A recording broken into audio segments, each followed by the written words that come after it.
With St Patrick's Day on the 17th of March, this month is a great chance to explore Irish whiskies. So today I'm going to be enjoying Kinahan's 10-year-old single malt Irish whiskey.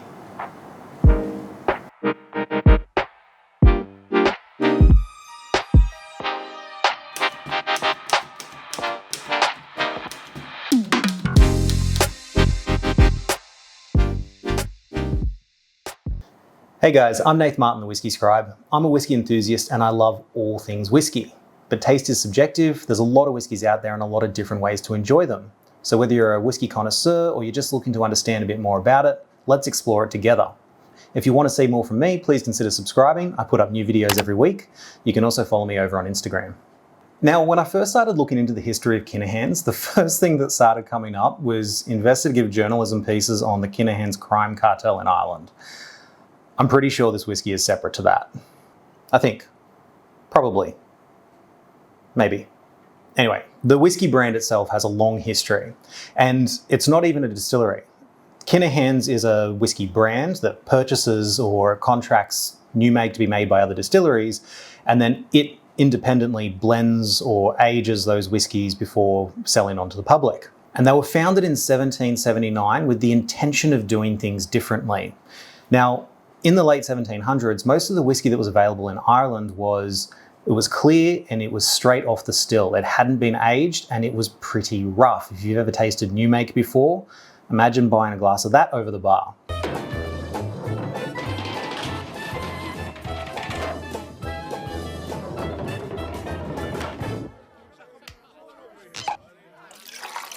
Kinahan's were amongst the first in Ireland to exclusively sell matured whiskey, both domestically and overseas. Now by 1807, this got them pretty popular to the point that the Lord Lieutenant, the commander of Ireland, he demanded a couple of barrels of Kinahan's for his own personal use. Now, the stories vary over time. Some people say that he demanded all of their stock, whereas some reports say it was only a couple of barrels. But the end result is that even today, Kinahan's as a brand still uses the LL to mark the Lord Lieutenant as part of their branding. And another thing from history that they've incorporated into their branding is that in the 1860s, the whiskey was so popular in America that it became a popular choice for Jerry Thomas, who was considered sort of the father of mixology in the United States. That sounds really, really fancy, but basically he was a bartender who was known for his showmanship and his cocktails. He published the first drinks and mixology books in America, a guide on how to mix drinks, which is still one of the most influential books of its kind today. I was a cocktail bartender for a few years. I've never heard of this book. I don't know if that means it wasn't that popular, or was I a bad bartender? No. Unfortunately, the early 1900s saw a considerable decline in the Irish whiskey market. There were a lot of factors at play here, which I'll probably cover off in a more detailed video at some other stage. But the short version is that you had declining Irish whiskey markets overseas, American Prohibition, you had World War I, there was an Irish Civil War, a significant increase in the spirit duty. Basically, that was just a shit time for Irish whiskey. And the company plodded on as much as they could, but by 1988, the shareholders decided to just put Kinahan's on hold until they saw better times. It wasn't until Irish whiskey started to see a bit of a renaissance in more recent years that the Kinahan's label was started up again in 2013. So what I have today is part of the Heritage Collection that was first released in 2014, and it was made to pay tribute to that history that I just went through. So this is a single malt Irish whiskey. It's non-chill filtered. So it's been aged for a minimum of 10 years in charred American oak ex first and second fill bourbon casks. This particular one was bottled in 2018, and it's bottle 11,820 of the Heritage Collection series, batch number 5. Being an Irish whiskey, it's whiskey spelt with an E. I've gone into the difference between those spellings before. If you want to understand more, you can just watch the video here. But a few other things that you notice on the bottle is they've got that LL from the Lord Lieutenant, and there's also a couple of medals on here, but if you look in the really fine print, they're from the Paris International Exhibition in 1878 and the Dublin International Exhibition in 1865.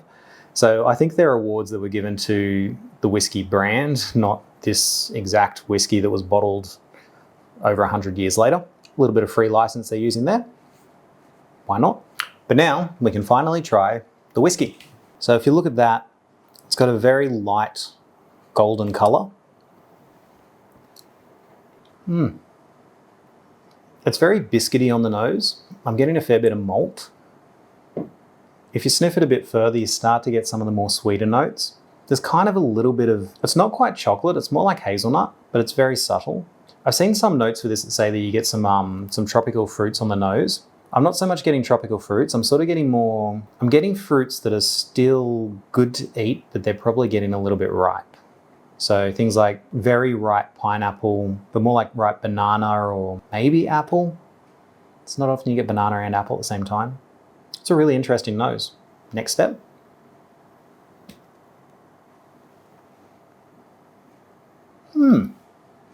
That hazelnut is coming through. It's got some sweetness. There are still some other fruits in there, but I don't have a wide palate when it comes to fruit. So there's some stone fruits in there as well. Sort of like rock melon. I'm not 100% certain what I'm tasting here, but I think there's, full disclosure, I only just tried cherry for the first time about a month or two ago, but I think I'm getting cherry in here. There's definitely cherry. It might be peach, but it's not exceptionally fruity. Like all of those fruit flavors, they're sort of in the background. They're sort of covered by this, it's very light but earthy sort of spiciness.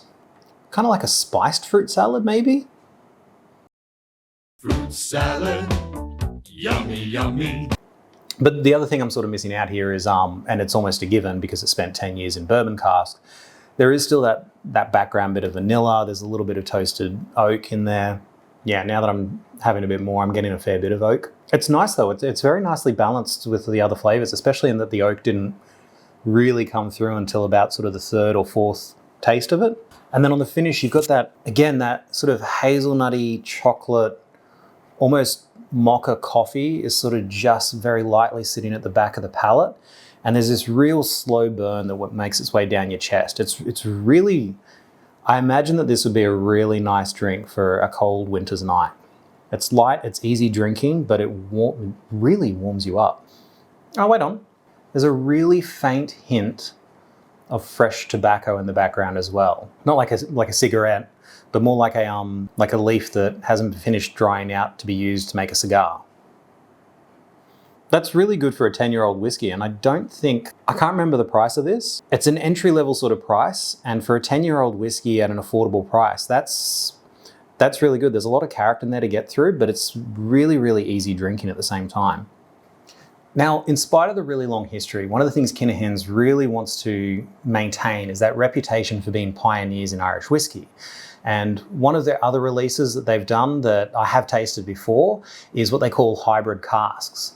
And that's where they've taken the staves from 5 different barrels, and staves are the panels of wood that are used to make up a cask, and they've rebuilt the barrel using 5 different staves from the 5 different barrels, so that you end up with this barrel that's got it's like a rainbow effect. We're going to put a photo on screen because I'm not explaining that well. But the barrels are made up from 5 different casks, and it means that when the whiskey goes in there, it's exposed to the 5 different types of wood all at once, rather than what a lot of whiskey makers will do, where it goes into one barrel, then it goes in another, then it goes in another.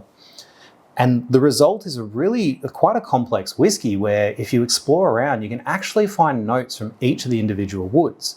It sounds gimmicky, but the end result is actually quite sophisticated. The other thing that's really innovative is they're delving into the metaverse. So Kinahan's actually has digital brand ambassadors that you can interact with. They have a whole metaverse environment. They have virtual reality, augmented reality. They even have NFT whiskey barrels that you can purchase. If you want to find out more about the Kinahan's metaverse, I'll put a link to it in the description here. And I might even explore that a little bit in another video. If there was ever anything that was going to get this elder millennial into the metaverse, whiskey would have to be it, right? So that was the Kinahan's 10-year-old single malt. It's the second Irish whiskey I've done for the month of March. I only recently put up a video on Limavady, which does single cask releases. I'll also be putting up a video later of Bushmills 10-year-old single malt versus the travel exclusive of Bushmills 10-year-old single malt, which are apparently different somehow. We'll find out how in that one. But before the Bushmills one goes up, we also recently did a tour of the Cape Byron Whiskey Distillery in Byron Bay. But that was great, and so that'll be going up first for you guys. Can't wait for you to see it. But if you enjoyed this video, please give it a like. It really does help me out. If you want to see more, I've done a few other whiskey review videos as well, and we've got some exciting things coming up. Hit subscribe, but no matter what's in your glass, and I hope it's something Irish for St. Patrick's Day at least, slange.